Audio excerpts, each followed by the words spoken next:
Connor Wong's in for a big season after having a strong spring for the Boston Red Sox. You are Locked On Red Sox, your daily Boston Red Sox podcast. Part of the Locked On Podcast Network, your team every day.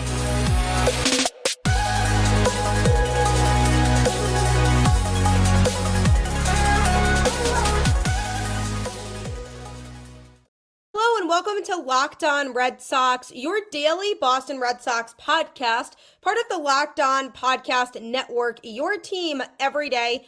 I'm your host, Gabby, former ESPN social media associate, and also the current host of the Boston Balling podcast, where I do cover all things Boston sports. But here on Locked On Red Sox, I'm here to bring you the latest in all things Red Sox, Monday through Friday, straight to your favorite podcast feed. And you want to know the best part about it? It's free. So start your day off the right way by tuning into Locked On Red Sox. Locked On is your team every day.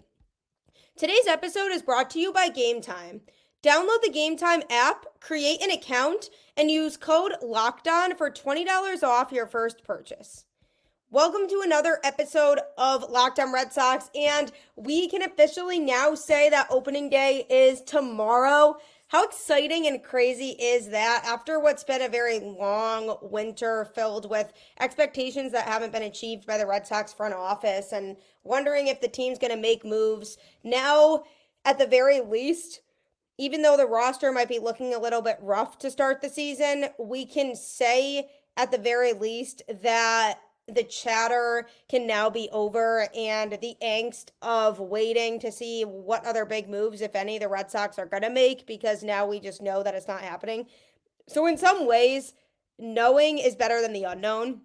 So I'm very excited. I'm going to try to make the most of the season we have in front of us. Just happy to have baseball back. If the Red Sox get off to a hot start, we can raise our expectations a little bit and get a little bit excited. So we'll see how they come out, especially because they are starting the season on the West Coast. So it could be a challenge for them to adapt to that right away. But it's a big test for them early on, and at least they're getting a West Coast trip out of the way very early.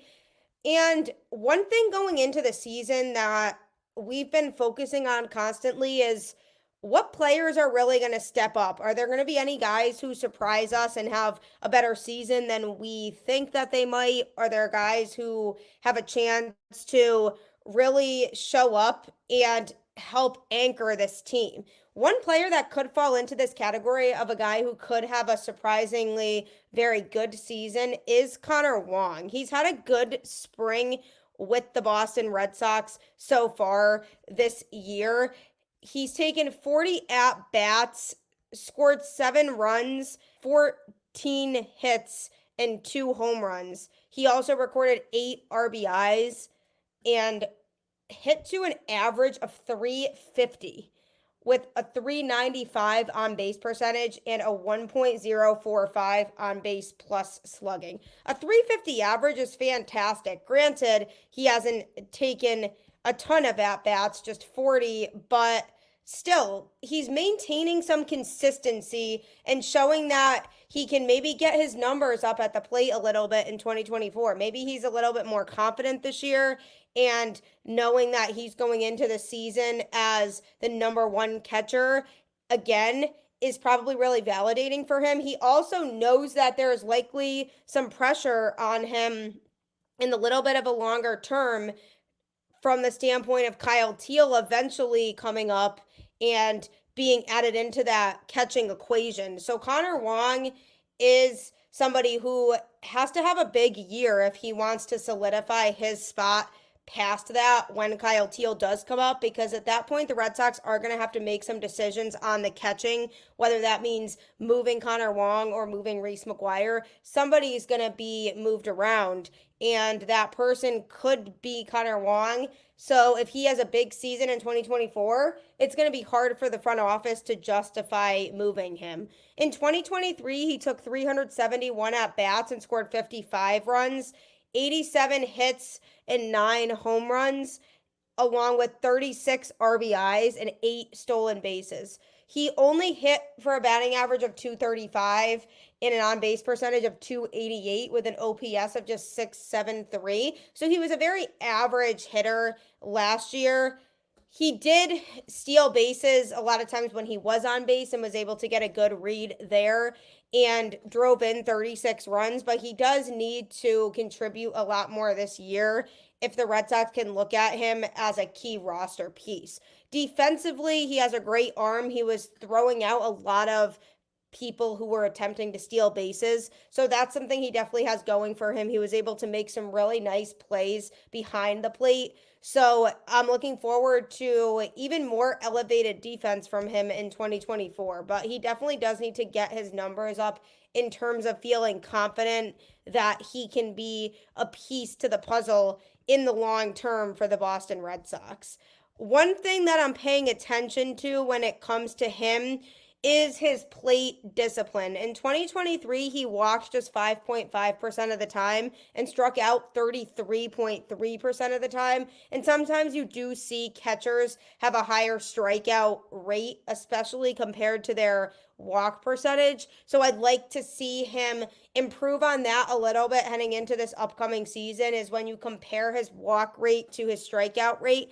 Can he lower his strikeout percentage a little bit and take more walks? Can he recognize pitches that he shouldn't be swinging at? And that's what I'm looking for from him in 2024, is that patience and professional at-bats of making pitchers work just a little bit more and not just settling for a strikeout and working the count, because that's something that a lot of the guys in the Red Sox lineup do well, is working pitchers' counts. And that's something that Connor Wong struggled with a little bit last year, is he didn't put up a fight as much in his at-bats. So if I could see a little bit more of that from him in 2024, he will be golden. And he is showing some of that already with his spring training starts.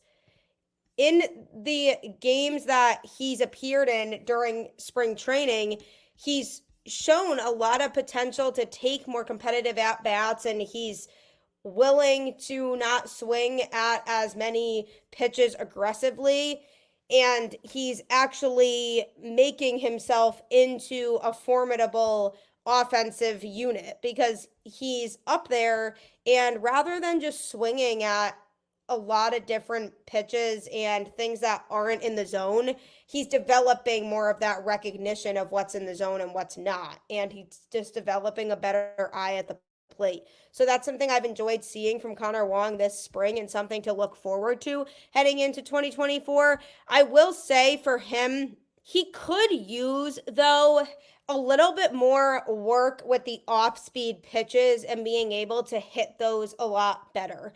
He, in 2023, was making contact with the fastball 51.5% of the time, the slider 23.8% of the time, and then it goes down to more off-speed pitches, and he's not really making a lot of contact with them. For example, curveball, he only hit 7.9% of the time, and the changeup was also 7.9% of the time. So he needs to be able to diversify a little bit what he can swing at, as opposed to just relying on primarily the fastball and being able to hit a slider a decent amount of the time too. That's something that he's had to work on growing a little bit more in, is being able to hit more types of pitches, or else pitchers will just keep throwing those pitches that he struggles with more often as he progresses through. So I'd like to see him in 2024 be able to swing at more of those pitches and make it so much more difficult for opposing pitchers to feel confident when they're pitching to him. When it comes to my expectations for him heading into the season, I expect him to hit a lot better than he did in 2023. I think he has more resources available to him now. He knows it's a big season for him coming up here. Another year of experience under his belt. And I think you'll see all the time that he spent on the field last year start to pay dividends for him this year. Last year, he could have been a little bit fatigued because he had to take on a lot more workload than usual because Reese McGuire was injured for some of the season and he was filling in for a lot more of those games than he was alternating with a backup catcher. So that alone, the increased workload, could have created some fatigue for him in general, which could have impacted his numbers. So I think now that hopefully Reese McGuire will be able to stay healthy, they'll be able to alternate the days more regularly this year. So he'll be able to put in the work when he is out there on the field, and then he'll be able to alternate like he's more used to. And then those effects from last year will start to look more validated in that he was able to get more reps last year because he took on more of a workload. So because he took on more at bats, he was able to improve in some areas. And I think it'll pay dividends for him in 2024. I think he'll be one of the key pieces for the Red Sox. Will he be the best hitter in the lineup? Absolutely not. But I definitely think he could get his batting average up a little bit for sure to maybe a 250 from a 235. And that would help the Red Sox a lot, because that's a pretty big increase for him when it comes to improving his numbers at the plate. So I'm looking at a goal of a 250 batting average for the 2024 season from him, and I'm rooting for him. I like Connor Wong. I think he's a good teammate, and he really puts in the work. So hopefully he'll be able to have a big season in 2024. Coming up, one player who I thought was going to have a big season for the Red Sox in 2024 was surprisingly sent down to AAA. So I'm going to be discussing that a little bit next. Are you looking for a nice, fun way to play daily fantasy sports? Well, you have your answer in PrizePicks, the largest daily fantasy sports platform in North America. It is the easiest and most exciting way to play daily fantasy sports. It's just you against the numbers. Instead of battling thousands of other players, including pros and sharks, you pick more than or less than on 2 to 6 player stat projections and watch the winnings roll in. Want to play alongside some of PrizePicks' favorite players like Meek Mill and Sugar Sean O'Malley? You can now find community plays under the promos tab of the app to view entries from some of the biggest names in the PrizePicks community each week. PrizePicks even offers injury insurance so that your entries stay in play even if one of your players gets injured. For basketball games, if you have a player who exits the game in the first half and does not return in the second, that player projection won't count against you and the rest of your entry stays live. It's really nice that they offer that solution because obviously players getting injured is out of our control. There's a lot of different things you can select from, like Anthony Davis for more than 2 blocks and Damian Lillard for more than 4 3-pointers made in a game, or another one in Steph Curry for more than 29 points and Nikola Jokic for more than 10 rebounds. These are safe picks you can make on PrizePicks. Just download the app today and use code LOCKEDONMLB for a first deposit match up to $100. That's a first deposit match up to $100 with the code LOCKEDONMLB, all lowercase. Pick more, pick less. It's that easy. You definitely will not be disappointed in PrizePicks. It's a great way to play daily fantasy sports and start to win some good money. Are you watching Fox Sports or ESPN on your TV all day? Have to turn down the volume with all that shouting? Make the switch to Locked On Sports today, a free 24/7 sports streaming channel programmed for you every day to bring you the biggest stories without all the screaming. Locked On Sports Today brings you can't-miss analysis, opinions, and news, streaming 24/7 on YouTube or the free Amazon Fire TV channels app. Part of the Locked On Podcast Network, your team every day. Locked On Sports Today will keep you in the loop on all things going on in sports, so check that out today. As the Boston Red Sox finalized their opening day roster, they did make a surprising move the other day in sending a pitcher down to AAA who contributed a lot in 2023, and that was Brennan Bernardino. last week when Chris Murphy went down with an elbow injury, Bernardino was the only healthy left-handed pitcher on the Red Sox active roster. But it turns out now that he's not going to be going to Seattle. The Red Sox optioned him to AAA Worcester late on Monday night, 3 days before the opening day game in Seattle.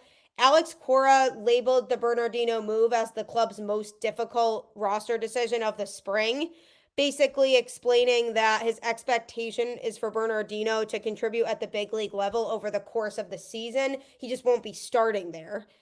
The Red Sox are expected to have a left-handed option in the bullpen when they open the season because Joely Rodriguez was assured a roster spot. He did trigger the opt-out clause in his contract last Friday, but pitched 11 innings for the Red Sox last season and is in line to be the club's only lefty in the pen to start the campaign. I mean, what are we doing here? Why are you taking the chance with only one lefty in the bullpen to start the season? And why is it a guy who didn't pitch as much last season? I've been a pretty big advocate on giving Rodriguez another chance because he had injuries last year that plagued his season. So why not give him an opportunity to get his feet wet again and try to pitch more this year so that he can contribute more regularly?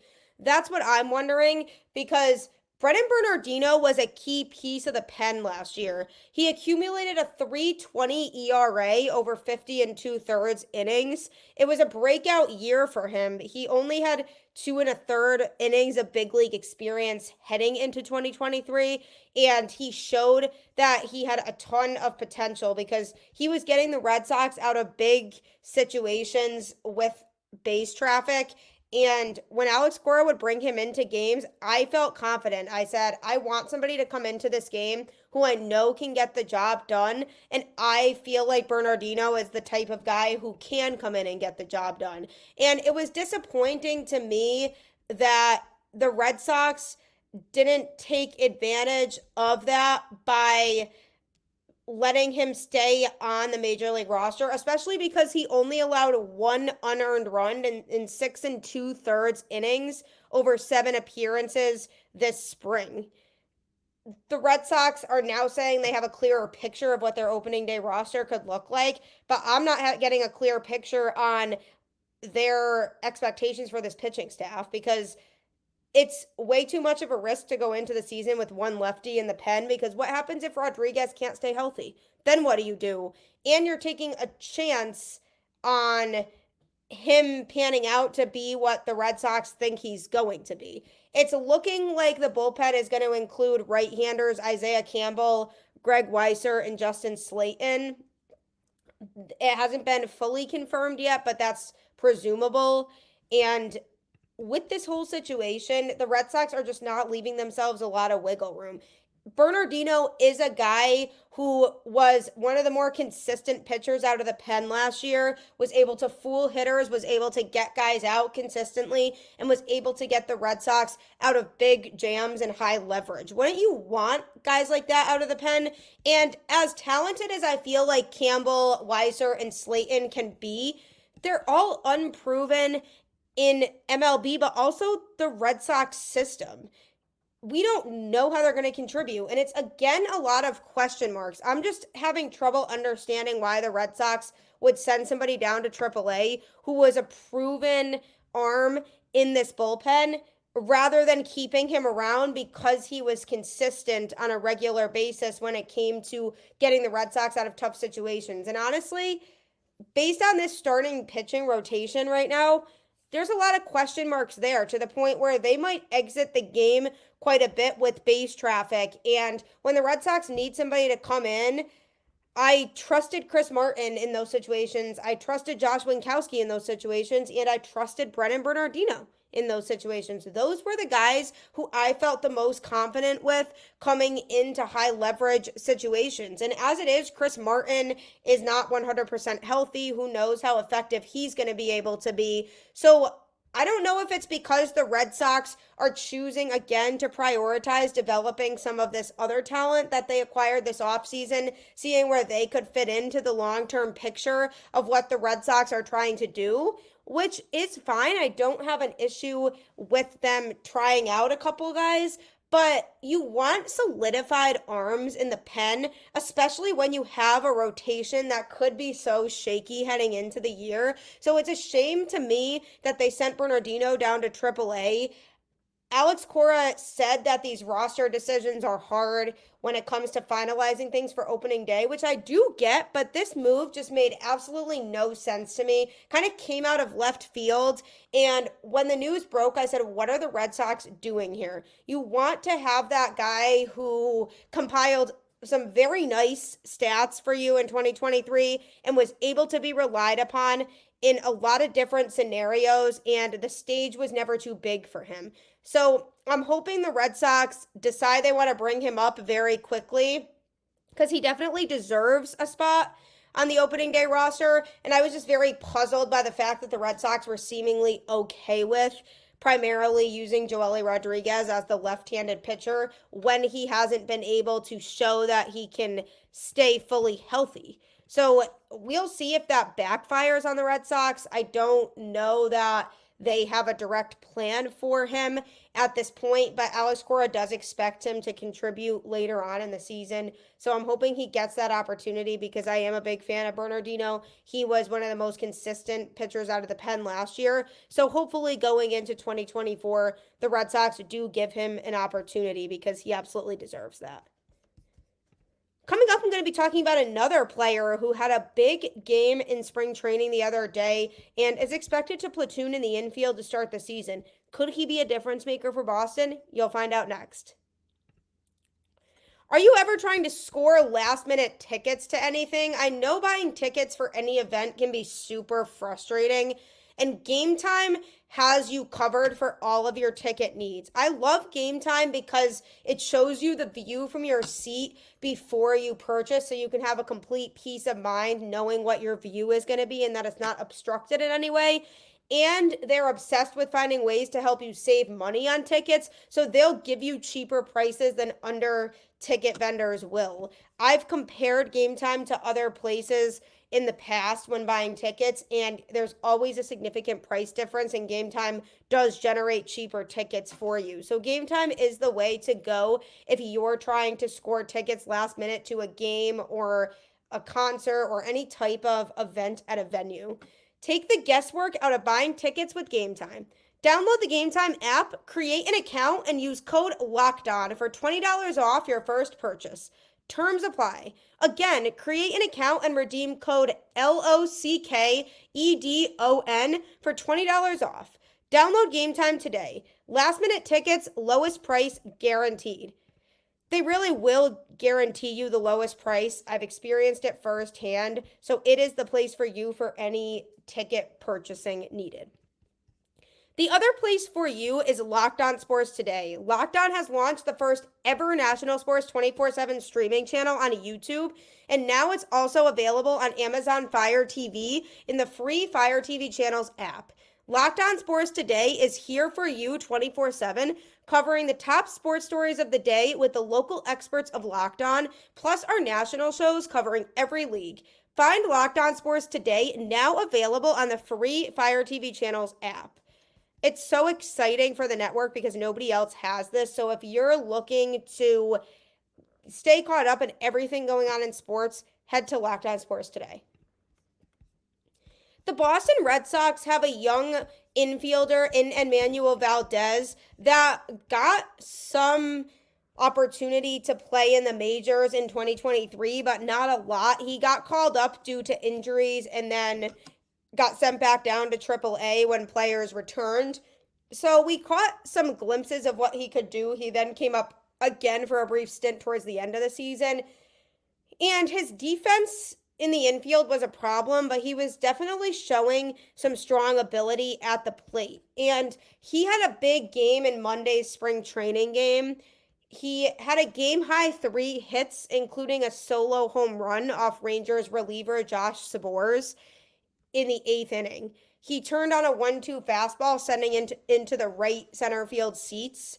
He looked very comfortable out there. Alex Cora was saying he just kind of is getting into who he is, hitting the ball hard, putting together at bats, and figuring out what his position on this team is going to be, because presumably when the Red Sox do get Grisham back, he will be the everyday second baseman. But until then, it's going to be Valdez and Pablo Reyes platooning at that position, and both getting some time and also both getting some rest. So for Valdez, this is his chance to really showcase what he can do and show that he could have a spot on the Red Sox roster down the road, because now the Red Sox are in a situation where they have Trevor Story, who will play shortstop likely until Marcelo Meyer is ready to come back, and then Marcelo Meyer will get called up and be able to be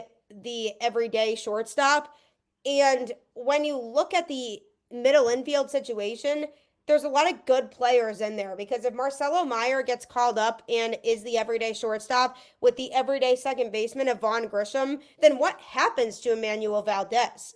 Likely the Red Sox are looking at either, releasing him or DFAing him, or maybe trying to trade him if his value is high enough. So for him, this is a big season upcoming, because he has the ability to get his value higher, to be seen as a more regular player on another team's roster if the Red Sox don't feel like they need him anymore, or he can increase his value from the standpoint of being a bigger contributor on the Red Sox roster. So either way, he could seriously benefit from this upcoming season. In spring training, he's taken 48 at-bats, scored 6 runs, recorded 10 hits and 4 home runs. He also recorded 7 RBIs. His batting average was only 208 with an on-base percentage of 269 and an OPS of 811.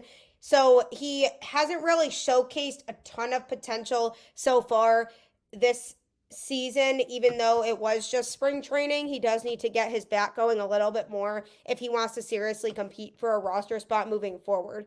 During the regular season in 2023, he took 139 at-bats and scored 17 runs, had 37 hits and 6 homers with 19 RBIs and 5 stolen bases. He also had a batting average of 266 and an on-base percentage of 311 with an OPS of 764. So he had a pretty good season at the plate. It was, again, not the biggest sample size, but also not the smallest. 139 at-bats is a decent sample size to where you can make some judgments as to where he's at. And he definitely was showing potential at the plate at that point. He was showing some raw power, which I think is good, which is something that's going to be huge for Fenway. And if he can continue to showcase those skills and be able to grow as a hitter more and more in 2024, then that'll benefit him no matter if he ends up staying with the Red Sox or they move him to another team. Because if they move him to another team and that other team sees him as a really valuable contributor and somebody that they really need on their roster, he could see some more playing time. And also with the Vaughn Grisham situation, he's obviously a very highly coveted prospect, somebody the Braves really valued. They just simply have too many all-stars on that team, so there wasn't really room for him. So they had to give up a very good talent to get Chris Sale. So I definitely feel like there's a ton of potential with Grisham, but you never know for sure. What if Grisham comes back from his injury and he isn't really able to figure it out and he can't contribute in the way the Red Sox want their everyday second baseman to contribute in? Then look at what happens. Then you're saying, okay, what do we do to improve this situation? Then it's looking like maybe Enmanuel Valdez gets more opportunities at second base because Grisham needs some more rests, and he's not really living up to the standard that the Red Sox want him to live up to. So Valdez needs to go into this season without the expectation of there's no room for me on this team long term. It's what can I do to show my value the most in order to make myself more marketable moving forward, whether that's with this franchise or another. What can I do to put myself in the best position to succeed in the long term and make a name for myself? Because he can't think about the fact that Vaughn Grisham's there waiting in the rafters. He just has to have his best season, because then maybe the Red Sox do see him as a future piece that they can use down the road. And also with some other prospects, even Marcelo Meyer, I mentioned him before.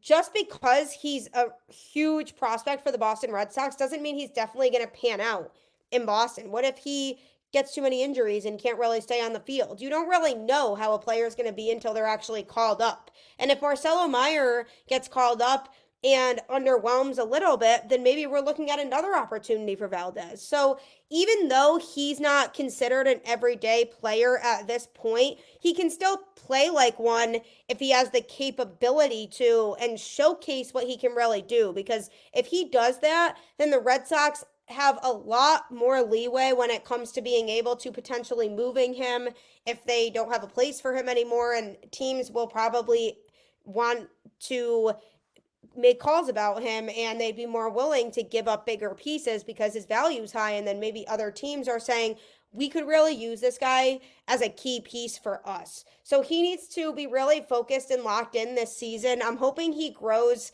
at the plate a little bit.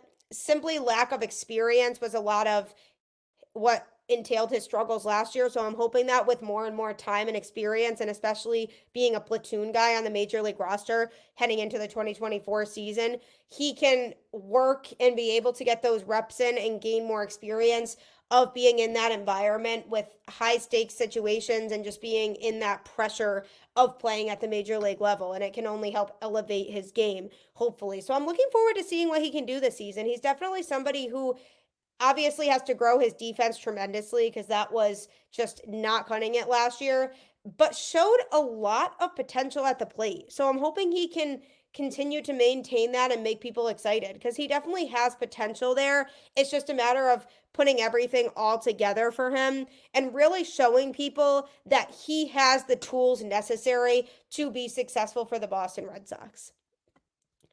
One more sleep until the Red Sox play on opening day. So excited. Keep the faith as always. Go Red Sox, and I'll catch you on the flip side.